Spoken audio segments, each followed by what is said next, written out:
What's up, guys? It's your girl Stacy Cake, your host for What's High, and today I'm here with a movie review for Joker, Folie A Deux. I am going to save any spoilers for the very end of the video, so it is a safe place if you have not seen it yet. My trailer reaction for this Joker was one of my best videos since I started doing movie content, and I told you I was going to see this movie the first weekend. I'm not even gonna hold you. If you like this type of content, make sure you like, share, subscribe. Cause yeah, I'm about to get into it. I don't even go, let's not even stall anymore. Let's just get into this. Storyline. Very basic, something everybody is there for. Pros and cons for the storyline. So, pros. No spoilers again, guys. So, I'm speaking very generally here and just what you can expect. So, pros for me were that there were a lot of references to the first one. If you saw the first movie, it's gonna be like those moments like, oh, yeah, like I remember that. And I love the first Joker, so I felt like it was a highlight to me when it was references to the things that Arthur did in the first movie. Obviously he is in the war due to his actions that we saw in the first movie, which kind of answers the question of, I think I mentioned in the trailer that I did for this movie that there was an article written about an interview with the director for Joker, and he talked about how Arthur Fleck is an unreliable narrator, right? So it was this question at the end of the first Joker, you know, is anything that we seen real, or was he imagining everything? And I think this movie definitely taps more into that, and it answers that question of, was anything in the first one real? Now, I will say it was one hole for me that I feel like this one kind of didn't address. At the end of the first movie, we see that Arthur, like, apparently was killing people in the asylum that he was in. That was not addressed in this movie. Another pro for me for this storyline was that they incorporated familiar faces that we saw before in the previous movie. So that was like a good perk for people who were fans of the first movie.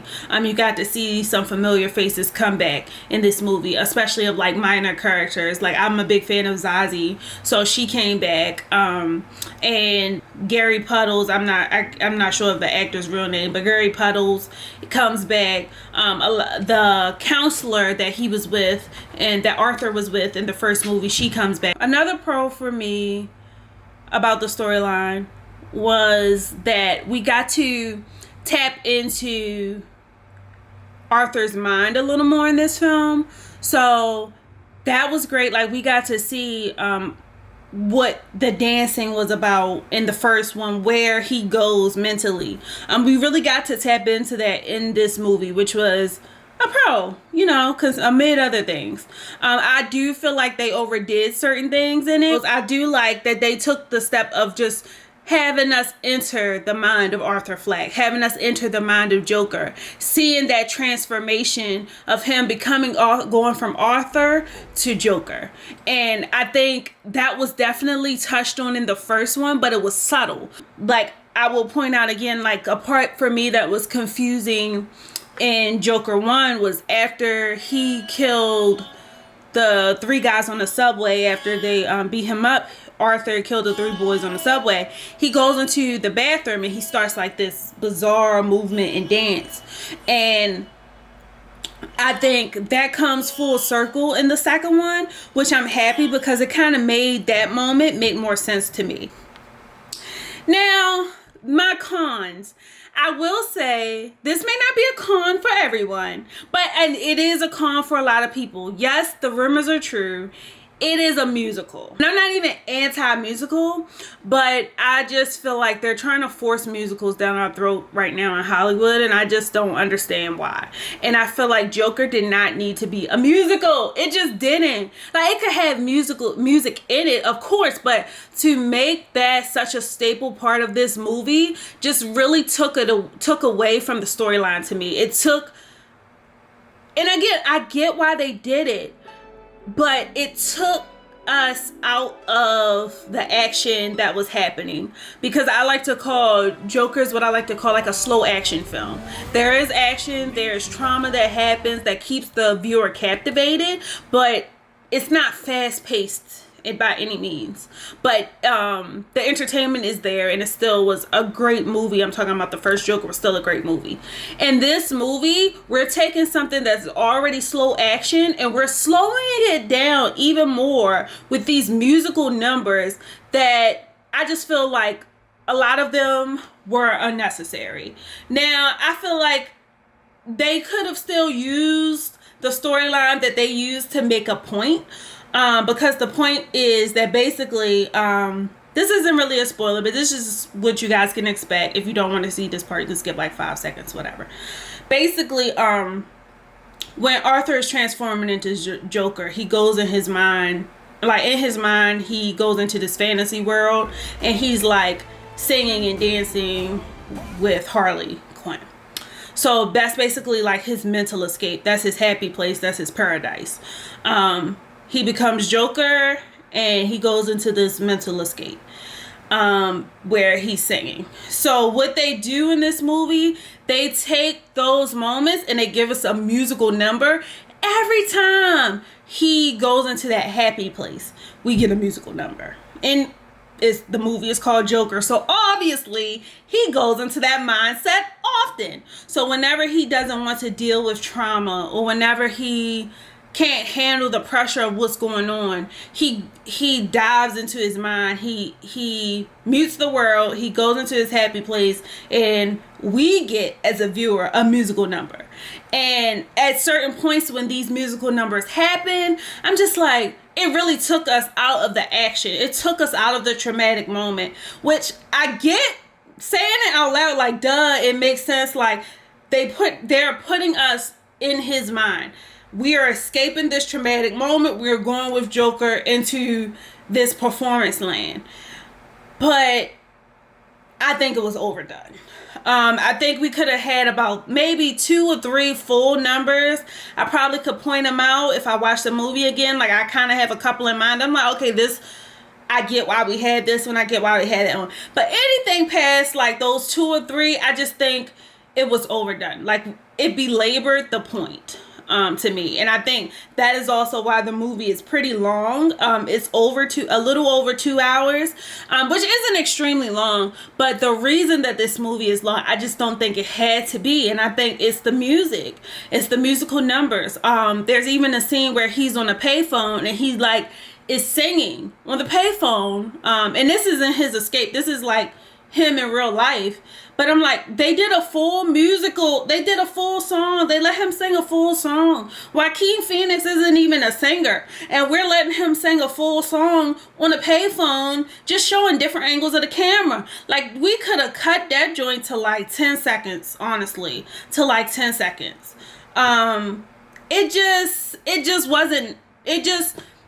It could have been there, but again, they belabored the point. It was just very long-winded, and I'm belaboring the point now, so I'm going to move on. But you guys get it. If you're not a fan of musicals, I can see why you might not want to see this movie. If you were a fan of the first one, I still recommend that you go see it, because it is certain scenes in there that are still very good and still very essential to the plot.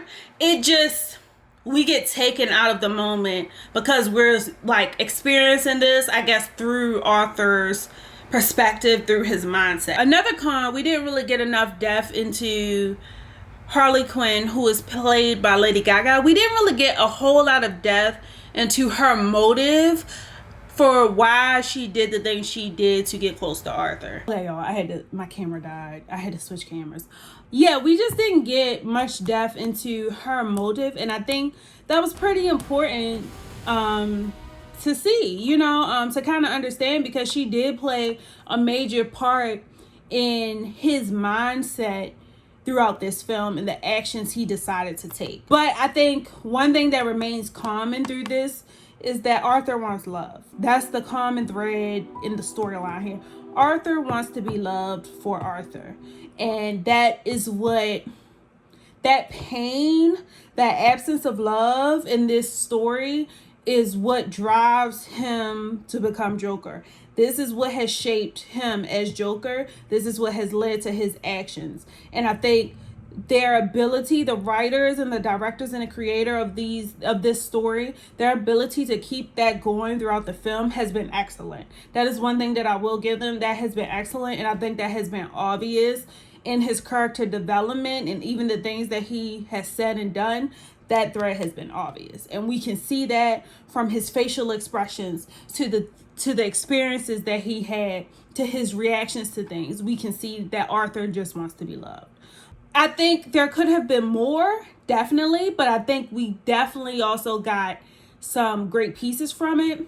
The ending, I know a lot of people are upset about the ending. I was upset about it. I am upset about it. I won't get into why. I will save the discussion about the end of the film for the end of this video. However, I did not see it coming, and that part was good.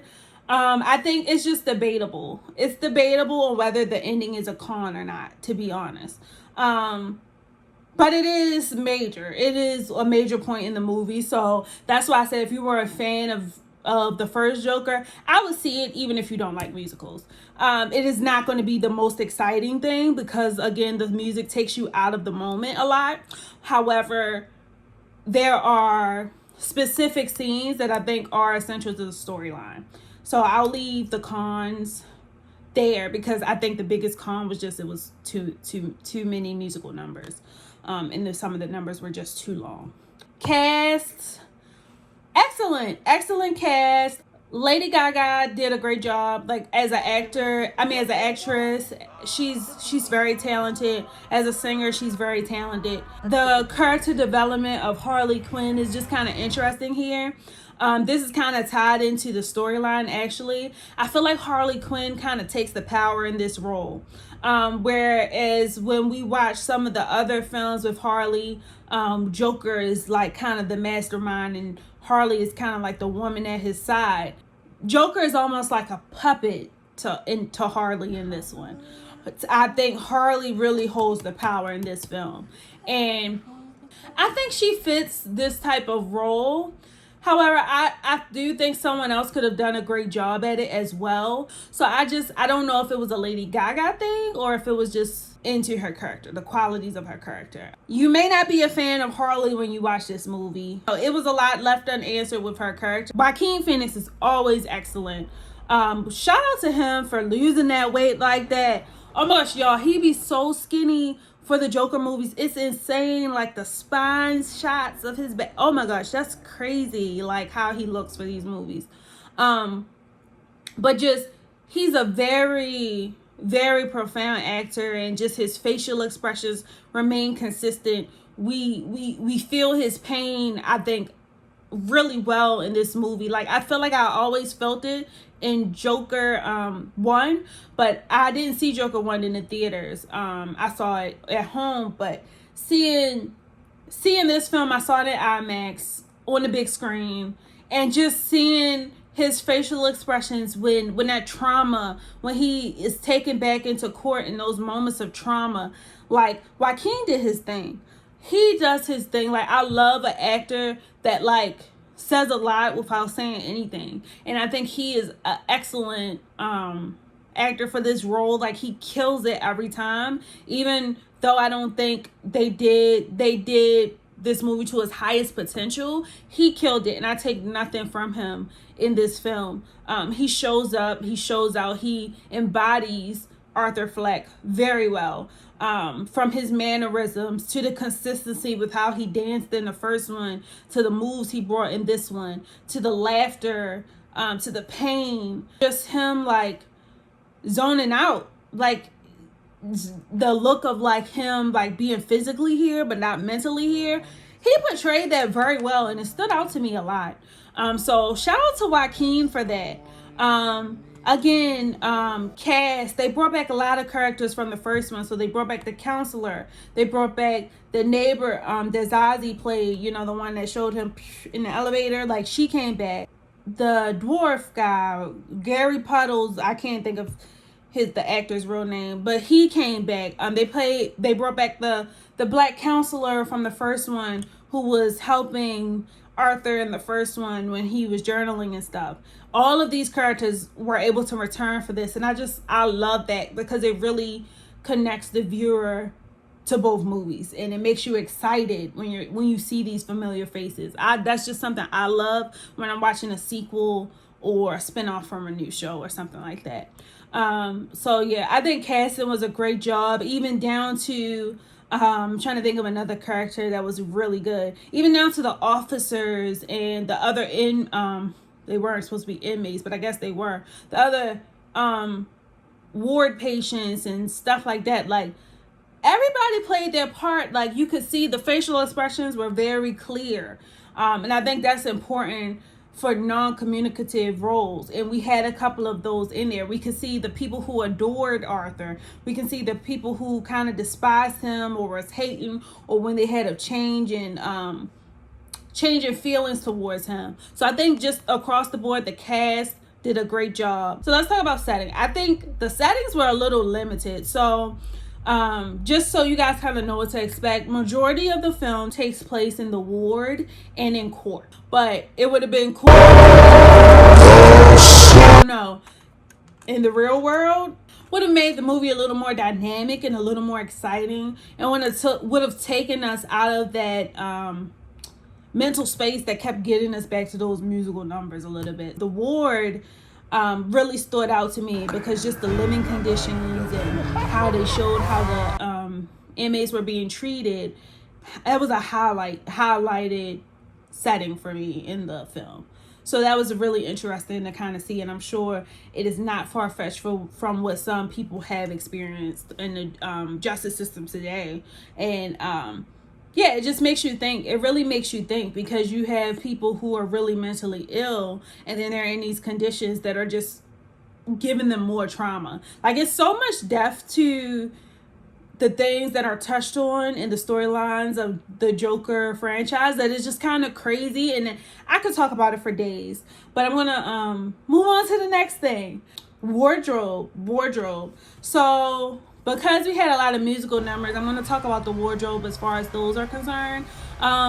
Lady Gaga, like, even when she turned to Harley, like, we only got Harley vibes, like, in one scene when she had the red and the black and she did her makeup. But, like, it took her so long to get to that point, and it was just short-lived. Even in his mind, like, I feel like we could have had, like, he had her in some, like, 70s type go-go orange fit. Like, it wasn't bad, but it just didn't give Harley. And I just felt like they could have given us a little more Harley, like, dark goth vibes, and we just didn't necessarily get that. So that was a little bit disappointing to me, that familiar Harley character that we all love. It was short-lived. Like, her aesthetic was just very short-lived in the film, and I wasn't enthused by her wardrobe for most of the film. I just was not. Obviously, in the ward, she wasn't gonna have on anything Harley Quinn like, obviously. Lastly, I want to say scenes, like camera angles. Let's just group this together: camera angles, aesthetics, colors. I think they maintain a consistent, like, dark vibe between both movies. The vibe is consistent. It reflects kind of this trauma that Arthur is experiencing, and we get to see him through camera lenses, which is something that really stood out to me in the film. Just those different angles, and like I said, when he was on the payphone while he was in the jailhouse, like, the different angles that they chose to shot really added some I can't get this word out today. Really added some dimension to the film, and really lended to maintaining the viewer's attention, which again I think was a little harder to maintain for people that are just generally not musical fans of musicals. But they did try to show us close-ups of things, and I love how they show close-ups of like blood in the film, and how they show close-ups of the facial expressions in Arthur's eyes. Like, I think those are very important angles and scenes to just lending to the experience of this film. So I think they did a great job of that. The colors were definitely a reflection of when he was happy. The brighter the colors is more when he's like transitioning into these Joker phases, and I think that's a bigger indicator of that. When he's Joker, things are bright, and I just feel like that's a word. Like, when he's Joker, things are bright. Maybe not for the people around him necessarily, people he's angry at, but in his mind, things become bright. And we see that in the musical numbers. We see that in his wardrobe. We see that as things kind of like the details and things brightening around him with umbrellas and, again, clothes and lighting. Like, all of that kind of comes into effect here. And just even like the camera play when he's in the ward and they have the little peephole, how they play with the lighting during those scenes. Those things were done very well. I think very well, and consistently from the first film. They did a good job of bringing all those elements together to give the viewer a deeper look into Arthur's mental space and who he is and what he's going through and how he is coping with so much of the trauma that he literally experiences in this film. And yeah, so lastly, I'm just going to talk a little bit about the trauma that Arthur experiences. So if you guys do not want any spoilers, I suggest you stop watching here. So yeah, you can like, share, subscribe, and comment. But for the people who have already seen it, or you just don't plan to see it, just want to know what's going to happen, stick around. We about to get into it. So there are scenes where Arthur is badly beaten. It is suggested that he is raped, and ultimately he is shanked. So again, I just feel like they took away from those moments by us diving into these musical numbers, and it's just like, oh, like, I want to be in that moment of like the trauma. I don't know, maybe it's just me, but maybe I'm just dark in that aspect, but it's just like I wanted to be in the moment, and it was like they kept taking us out of the moment. And again, I get why they did it, but they belabored it because I wanted to be there, emotionally ejecting us from the moment. And I don't think, while I just don't think that was the best thing to do in every scene. But Arthur experiences a lot, and I think those traumatic scenes makes this movie solid. Those scenes are what's giving this movie some legs, because otherwise it's pretty slow. It doesn't really add a whole lot to the plot. He gets found guilty, which we kind of saw coming anyway. So it just didn't really add a lot to the story, unless more trauma happened to him. And it just, seeing his spirit being broken even more and more, where even Joker isn't enough to kind of help him cope anymore. Guys, when he got abused by those cops, like, stuff like that just takes me out. And it's like, but I can't, it's one of those things where I'm just invested in the story. As bad as it pains me, it's just like, I need to see more, like, I need to know more. And it was just very suggestive, but that was the straw that broke the camel's back. That is what broke Joker, essentially, and that is what brought him back to, like, hey, like, I'm Arthur and I did these things and I'm just out of it. And I just wish we could have been in that moment again without the musical number. And his lawyer basically gave him tea. Like, she was like, yeah, they don't really care about you, Arthur. They just care about Joker. They just care about this forward-facing character who is a symbol of rebellion for what they want to happen systemically and politically. It's not really a concern for who you are. It's not really a concern for who you've been through. And Arthur's only real connection to Joker, he only really likes being Joker is because Joker gets the love that Arthur never got. And I think that's essential to understanding this movie and to appreciating Joker too, even if you don't necessarily like the musical part. So, and then him getting shanked at the end, like, homeboy disemboweled him.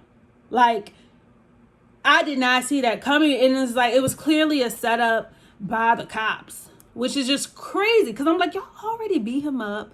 Y'all already sexually assaulted him. So then we're going to set him up so his stalker co-inmate or whatever is going to kill him. But is he really dead? It's just more hate towards Arthur and him getting killed after he put down his happy face. After he put down Joker and said, hey, like, I'm Arthur Fleck. Like, Joker is just a fantasy. He gets killed. And I'm going to just let that linger for a minute. Like, he gets killed after he tries to let Joker go.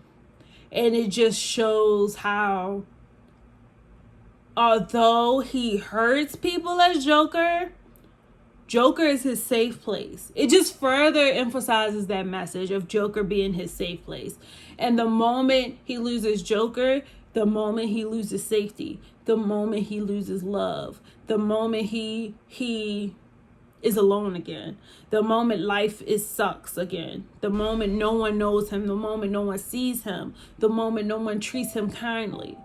And it's just so sad. And I think that's why I'm so in love with this story, because I empathize with the fact of someone trying so hard and just life just is just kicking them and kicking them and kicking them. I don't agree with what he did, but I understand. Because, like, if you really look at the trauma of Arthur Fleck, I'd have been like, wrap this up, cut the cameras, like, life is over yesterday. If I have to rate this film overall, guys, I think I would rate it 3.5 out of 5 flames. Simply because the first Joker I have watched multiple times. This Joker, I don't think I would watch it like that. The pieces that I valued from it, and like, even though like my family was like, oh, we don't like the movie, we were still talking about it the next day. So it was like, yes, we didn't like it because of the music, but it was actually still a good movie because it still was thought-provoking. It still had some humorous parts, and it still gave you something to that worked your mind and made you think about. But yeah, I still would recommend that if you enjoyed the first Joker, that you go see this one. And if you guys have seen it already or plan to go see it, make sure you like, share, subscribe, and comment. And I will see you guys next time.